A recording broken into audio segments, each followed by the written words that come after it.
naiz, eta, orain tokatzen zaiguna da, 3B baliabideen inguruan hitz egitea, eta hemen egin behar dira 3an, gomendatutako edo aplikazioak egikaritu direla eta erabiltzen direla modu sinkrono eta asinkronoa lantzeko,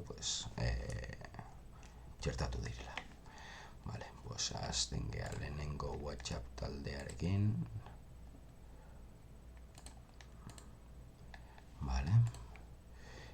WhatsApp taldea daukat hemen sorturik, eta ikusten dezute, guretzako eta ikasleentzako ikasleek alkarrekin edukitzeko erreminta sinkrono oso erabilgarri bada. Eta hemen konpartitu ditzakete nahi dituzten gauzik, audioak, komponente digitalak, edo zein aurkezpen, PDF-ak, nahi dituzten gauza guztiak. Behin WhatsAppa komunikatzeko ikusita gero, komunikatzeko erabili lezakete. Adibidez hau, tutoretza, Google Classroom da erramita bat, egiten duena representatu digitalki klase baten realitatea izango zena, hemen dago tabloien ematen ditudan anutzioak ikasleentzako, eta ikasleak ikusi ahal izango dituzkete, eta bertan parte hartu ere egin lezakete. Eta, hemen elkar lan egiteko bat izango zen, interfazea. Bertan ikusten dezute, entregableak, daude hemen ariketak eta enuntziatuak eta egon daitezke, eta bertan lan egin dezakete, zeintzu dauden, zein kalifikazio ditzaketen, klasean dena. Hori egiten dute, ikaslei tutoreak eman ezkero, irakasleak eman ezkero kodigo hau, sortuko liraketeke eta kitxo,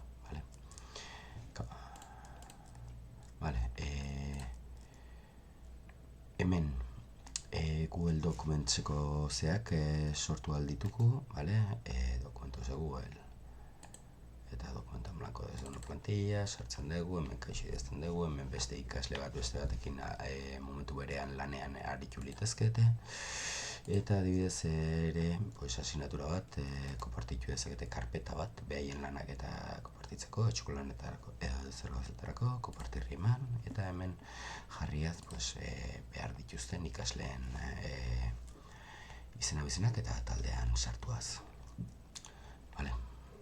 Eta azken erreminta erakutsiko dutena da Google Meet, eta hemen itxoina. Hemen ezin dute kamera erabili, dei honetan, zeratikan, grabaketarako ari naiz kamera erabiltzen, beraz ez dituzten, egon nitzeke deien jarrita. De acuerdo. Nueva reunión, sortuko genuke, o iniciar una reunión aquí, ahora, eta hemengo enlace hau emanez konpartitu nahi dezun pertsonari, reunio berdinean egongo gineteke, zea guztiak hemen ikusten da, sortu detela. Pentsatzen dut dokumentu bat sortuaz, hemen karpeta bat sortuta dagoela ikusiaz, Classroomeko ze batzuk eta WhatsAppeko taldea, lorpenak honekin lortu direra 3B baliabideen zea entregatzeko. Espero dut honekin nahikoa izatea, eta eskerrik asko, eta agur, beste bat.